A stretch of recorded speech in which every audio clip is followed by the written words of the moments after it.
Flash. Flash.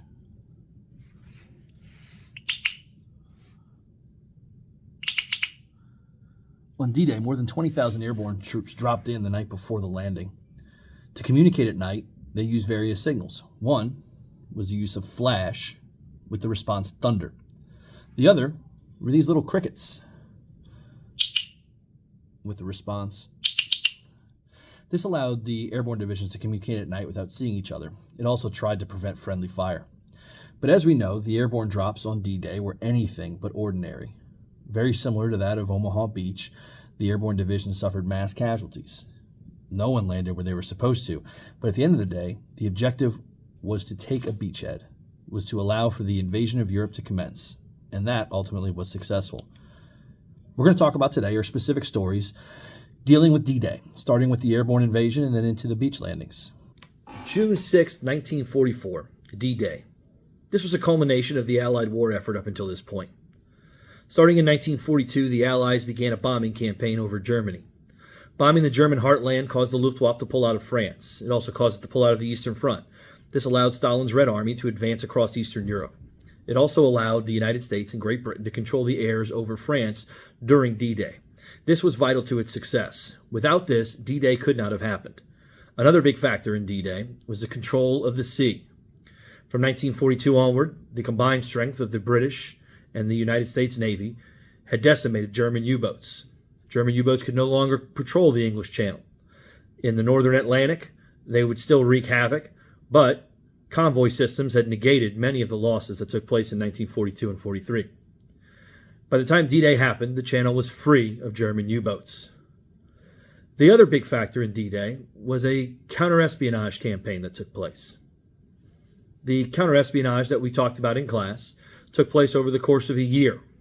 This involved turning of German spies. The British flipped virtually every German spy in England within about a year of the war starting. When the United States got in, they had a number of operations that would convince Hitler that the invasion would come at Calais, not Normandy, France. This was vital because even when D-Day happened, many German generals, including Hitler and including some others, believed that the real invasion was still coming at Calais. To promote this thought, they even had fake airdrops the day of D-Day, where they dropped little dummies into the area right outside of Calais to cause German divisions to scramble in that area. As they found these dummies, many of the soldiers on the ground realized the ruse was there. Still, the Nazi high command held out for more than a week before realizing the actual invasion was taking place in Normandy. The D-Day invasions consisted of the largest airdrop in human history at the time. It also had the largest amphibious invasion at the time. Both of these took place simultaneously. It should be noted that the United States had another large amphibious operation with the invasion of Saipan less than 2 weeks later in the Pacific Ocean. The amount of resources, material, and men was immense. Upwards of 90% of all U.S. soldiers involved in D-Day had never seen combat. And this was by design. The United States did not want soldiers who had seen combat at D-Day because their fear was that they may not be able to do what they needed to do. Sergeant Carl Lipton of Easy Company, 101st Airborne, said that he would never have taken the risk that he took on D-Day in subsequent operations. In the early hours of D-Day, in the middle of the night, paratroopers dropped out of airplanes, C-47s, and they scattered across Normandy, France. The goal of most of these paratroopers in the United States side was to secure the outlets for Utah Beach. They were mostly successful in this. There are a few stories, though, of interesting people that I think are of note. One is the story of Sergeant Harrison C. Summers. Sergeant Summers landed away from all of his men. He had no idea where he was. He met in a group of scattered airborne soldiers. In the early morning, he was selected to take an area called WXYZ. This was a series of buildings that had a gun fortification. The strength was unknown, but they didn't think they had too many soldiers there. Well, Sergeant Summers left with 15 men. Most of these men were scared away from the units and had no idea who this Summers guy was. So, as they approached the first house, his men stood there and Summers said, "Let's charge it." He charged.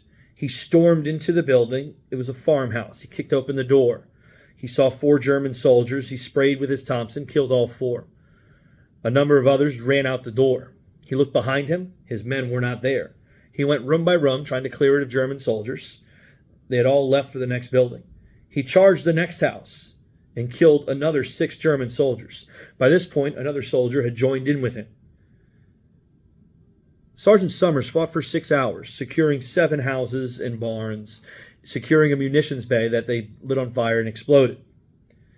He stormed into a barn that was outfitted into a barracks. There were 15 German soldiers eating breakfast. He sprayed them with his Thompson, killing all 15. Sergeant Summers, at the end of the day, killed more than 30 German soldiers and captured almost 50. This story seems like something out of a movie, like he should be played by John Wayne or someone like that. However, there are 10 other soldiers who collaborated this account. He was nominated for the Congressional Medal of Honor twice, didn't actually receive it, instead received the second highest designation for the U.S. Army. His legend still lives today in the 101st Airborne. He wasn't the only airborne soldier who had a rich history of achievement on D-Day. As Band of Brothers made famous, Dick Winters landed by himself without his gun. Most of the airborne soldiers lost their rifles because they were attached to leg bags that blew off during the jump. Winters, in the early morning, had to seize Brecourt Manor. Brecourt Manor is a farm. It consists of 2 buildings and then a large fields. The Germans had entrenched the fields and put 4 artillery cannons in there. They were outnumbered 5-1. Yet the United States, the 101st Airborne, using only small arms and grenades, were able to seize these guns, destroy them, and rout the German defenders. They did this by laying on suppressing fire from the tree line and having small raids through the trenches. This World War I style combat was highly successful in the early mornings of D-Day. By silencing those guns, they were able to allow the Utah Beach landings to take place without a hitch. This was immensely important because all of the beach sites that the Allies were landing on had been targeted by the Germans. They had been zeroed in, targeted by German artillery. And so if they had not taken out these cannons, Utah Beach might have gone very differently. They also were able to capture the map of gun placements all around Normandy. This allowed for another 2 days of exercises where the airborne divisions took out gun after gun, ultimately silencing most German artillery in the Normandy Beach region. This was immensely important. The 101st Airborne had a number of objectives. They were supposed to seal the exits for Utah Beach. They were able to do that. They were able to take some of the causeway roads. The Germans had flooded the countryside, so these fields are covered in water. They have elevated roads called causeways that the airborne were supposed to take, and they end up being able to capture those. They were not able to capture a series of bridges. The Germans did a very good job of blowing up bridges as they retreated back. One interesting story takes place at St. Mary-Église. St. Mary-Église is a beautiful town. It was made famous in the movie The Longest Day. At St. Mary-Église, a number of paratroopers landed in the town in the middle of the night, 2 of which got caught on a steeple. One famously escaped and was captured by the Germans and escaped from the Germans in the middle of the night. Another was killed as he hung from a church steeple from his parachute. Another airborne soldier was sucked into a fire at a barn. An Allied bomb had hit that. It was on fire, and the fire sucked in the air from his parachute, and he burned to death. When the Allied soldiers got to St. Mary-Église, they found a number of different sites, many of which were paratroopers who were caught in trees, power lines, on buildings, who were shot up with bullets. The Germans did not take very many prisoners of these paratroopers. One said paratrooper was a man named Martin V. Hirsch. Martin V. Hirsch landed in St. Mary-Église and got into a German foxhole.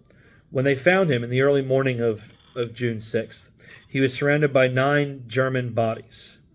The closest to him was 3 feet away. Hirsch was killed during this combat, but from the just catastrophe around him, it was very clear that it was a harsh firefight where he took out over 9 people. The other various actions of the airborne divisions, I think it's almost impossible to go through all of them. And we really shouldn't, because that's part of the reading that you'll be doing. Now, the D-Day landings themselves, the beach landings, are very interesting, right? So we have Utah and Omaha Beach for the United States. We have Sword Beach, Juno Beach, and Gold Beach for the British and Canadian forces. And depending on where the landings took place, the harshness of the German counterattack was very present. Utah Beach, I think, is an interesting one. 0630, we see the first landings at Utah Beach. And actually, the Allies, the Americans, got pushed about a mile off their landing site at Utah Beach. And the only Allied general was Theodore Roosevelt Jr., who joined in the first wave. He had to get special permission. This is Teddy Roosevelt's son, obviously. And he lands on the beaches, and he has a cane because he had a heart attack a couple of weeks prior. And he comes out of his boat, and he looks around, and he realizes they're not where they are. And they get quickly up to the shingles and the seawall. And there's a debate as to where to go. So, at first, maybe they move a mile over and they just crawl a mile and then go take that same thing. Instead, Roosevelt and his commanding officers made the decision. And the quote that we think Roosevelt said, though some people have argued against it, is that, well, we will start the war right here. And this command structure actually shows you why the United States was very successful in World War II. Eisenhower and most military generals have said similar quotes to this. And to paraphrase him, he basically said, all the plans in the world don't matter as soon as you get shot at. And that's the reality of D-Day. D-Day was planned out. I mean, if you would look at the actual written out plans, it would be about 3 feet high per beach. It was planned out to the minute. Every unit, every person, it was planned out. But once the actual action started, all those plans went to the wayside because virtually every U.S. landing was off. All of the Higgins boats got blown either by wind or by tide, either a kilometer to 2 kilometers away from their actual original objectives. This caused a huge scatter amongst the actual landings. And at Utah Beach, this was beneficial because they actually blew a mile into a less defended area. If they had actually gone into the original landing spot, they would have had much harsher resistance. The Utah Beach they landed on also allowed for them to land the mobile tanks that were floating in on flotillas. This was really important. And so Utah Beach is actually very, very successful. Most of the combat takes place after the beach landing, which is a lot different than, say, Omaha Beach, where the contact is really on the beachhead. At Utah Beach, the Allied soldiers are able to go inland. Roosevelt is walking up and down the beach, standing upright with a cane, giving orders out. People think he's going to get blown up at this point in time. But the soldiers of the Allied landings end up taking that little town. All in all, Utah Beach is widely successful. The Allies were able to achieve most of their major objectives. They took the surrounding town. They pushed all the way to the causeways. They even pushed all the way to the rail lines. This did not happen at Omaha. Omaha Beach was a complete mess. And the reason Omaha Beach was a mess was it was highly defended. It was defended far more than that of, say, Utah. You had 100-foot bluffs, and then you had about a kilometer of beach. And this is at the low tide. Keep in mind, by the time we get to the second and third wave, the tide is much higher at Omaha Beach, to where they're actually hitting most of the obstructions now with the Higgins boats. They're hitting lines and everything else. So at the initial landing at 6:30, they begin to land, and the Germans zero in. And really, the Allies screwed this up because, one, they were supposed to bomb the bluffs, and they did, but the bombs all went either too short or too far. And so the bluffs were green. They looked beautiful. They were also supposed to shell them with the Navy, but the Navy barrage was off because of cloud cover, and they didn't hit the actual targets they needed. So the Germans had perfect coverage. And actually, the area that they landed on Omaha Beach, the Germans had angular machine gun coverage. So the machine guns aren't pointed like this. They're actually pointed at angles to create crossfire zones. And the Allies have the unfortunate part, because of the wind and the tides, and the drivers of the Higgins boats didn't want to risk going in at a broad angle, so they all went in very narrowly. This allowed for the machine guns to focus in on one area.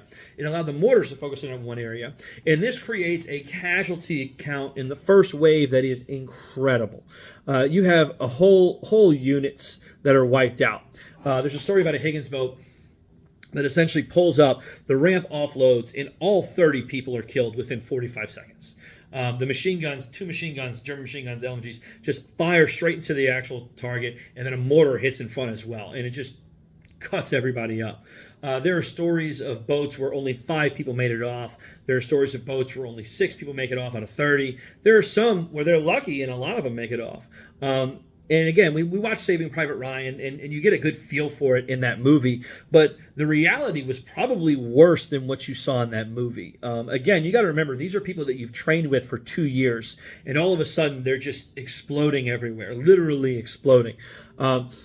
And the stories of Omaha Beach are really horrible. You talk about there's a story about a group of soldiers from Bedford, Virginia, who 95% of them die on D-Day. And they all die within minutes of the invasion happening. A lot of the soldiers who died in that initial invasion barely get off the boat, right? You have a bunch that jump into the channel, but they're carrying 80 pounds of equipment, and they drown in the channel. Artillery begins to rain down. The soldiers are now in waist-deep water, wading through. They're shooting at whatever they can. There's nothing they can really shoot at, and they get all the way up to the seawall. They're going to be stuck at that seawall on the shingles for an hour, getting shelled, getting shot at. The Germans reallocate where the mortars are going, and they begin to shell the soldiers. Ironically, the sacrifice of those men is going to pay off in the second wave and in the third wave, because the second and third wave took place about a mile off the beach because the tide was higher and the boats couldn't get in because of the obstructions, all of those various obstacles that Rommel put into play. So now, as these soldiers get off the boats, they're having to swim, and so they had to ditch all their gear. Well, lucky for them, there was gear readily on the beach from all the people who died in the first wave. And actually, by the second wave, the boats start coming in at a wide angle. And because they come in at a wider angle, the Germans can't concentrate machine gun fire anymore. And this allows more and more soldiers to pour in. And that was how it was originally supposed to take place in the first wave, but it just didn't work. Between the weather, between the guys driving, the Higgins boats not being confident enough, it really faltered. And that caused the most casualties, obviously, of the battle take place during that part of it, during that Omaha Beach landing. One group I think that we should talk about is Point to Hawk, right? The Army Rangers were designed to take Point to Hawk. It's a 95-foot bluff that they had to scale. On top of Point to Hawk was an artillery cannon that was zeroed in on the beach.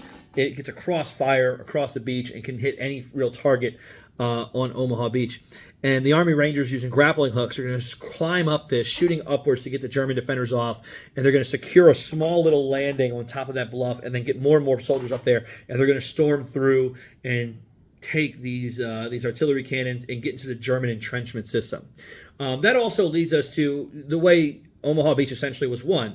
Omaha Beach, they had to ad-lib their plans. They couldn't use the same plans they wanted to because the actual beach exits were zeroed in and there was no way they were getting through. So they had to scale those bluffs. They had to get into the German trench systems, and they had to fight tooth and nail to get up those. When they did, they blew them up. They used flamethrowers. They used explosives, C4 grenades, anything they could to get the Germans out. What they found, and interesting stuff about Utah Beach, on the flip side, was defended by a lot of people from other countries, Romanians and Czechs and things to that nature. Omaha Beach was actually miscalculated. They thought that it was going to be defended by one division. It was defended by three. And that was a big, or battalion rather, not division, 3 battalions. And that was a big deal because these were also German soldiers. These were Wehrmacht, and they were very good soldiers. And so they fought tooth and nail to defend it, and they gradually pulled back as they were supposed to do in the case of an Allied invasion. Now, the German soldiers are gradually pulling back. What they're hoping is going to happen, which doesn't happen, is a mobilization of the Panzer divisions, okay? The Panzer tank divisions, these are the elite German soldiers, and they've actually moved most of the elite Panzer divisions off the Eastern Front into the Western Front for this actual thing. And there's a number of Panzer divisions located right outside of Paris. Well, they asked permission to mobilize. They are denied by high command. You see, they didn't even want to wake Hitler up. It's 2 hours later that Hitler is even alerted about D-Day. Rommel wasn't even in Normandy. He was in Germany celebrating his wife's birthday. He looked at German weather reports and said, there's no way they're going to land on June 6th. So Rommel can't even get there till the next day. And Rommel believed that the first 4 hours would determine this whole thing. He said it had to be right away. If they get a beachhead, we're going to lose. And at the end of the day, they got a beachhead. The German high command was also decimated. They had 2 generals die during the airborne attacks, one at random, and then one was killed in combat. But this created a vacuum of decision-making, and the Germans were never able to hit a counterattack for a couple of days, really. And that ultimately is what allowed D-Day to be successful. Now, look, Omaha Beach does not achieve any objectives. They get very little inland road. They secure the beachhead. They secure the bluffs. They secure the town right outside. They do not get to the causeways. They do not get to the rail lines. They're going to have to fight through hedgerow country to do that. And as that is going to show us, that's going to be harder than the D-Day landings in many ways. The British have mixed results. One of the British beaches is easy. One of the British beaches is hard. Long story short for the British, Their objective was to get to the city of Caen, and they get there, except Montgomery is going to get kind of lured into a trap, and the German SS Panzer divisions are going to defend Caen, and it's going to take 7 weeks for them to take Caen. It's a huge battle. More violent, actually, if you go by per capita and then violence than Verdun in World War I. So the question is, if they didn't achieve all the objectives, was D-Day a success? Yes, it was. And in fact, they did achieve the main objective, which was to secure the beachhead. And thankfully to a British invention, the mulberry. A mulberry is a portable port that the British invented. These things are huge. They're massive. They're towed across the English Channel. They're sunk in the harbors of Normandy. It allows them to unload countless vehicles and equipment. Because that, at the end of the day, is going to be what wins the war. It's going to be the amount of equipment, men, and just firepower we can put into France. Now, that doesn't mean the battle is over. A lot of times in a U.S. history textbook, that's what it'll look like. The battle, more or less D-Day happens, they take Paris, and then it's over. We got months before they take Paris, right? They're going to be fighting in hedgerow country, the bocage as it's called. These are thick 9-foot hedgerows that allow the Germans to take up sniper positions, mortar positions. They could hide tanks in these hedgerows. And the Germans were very adept at defending it.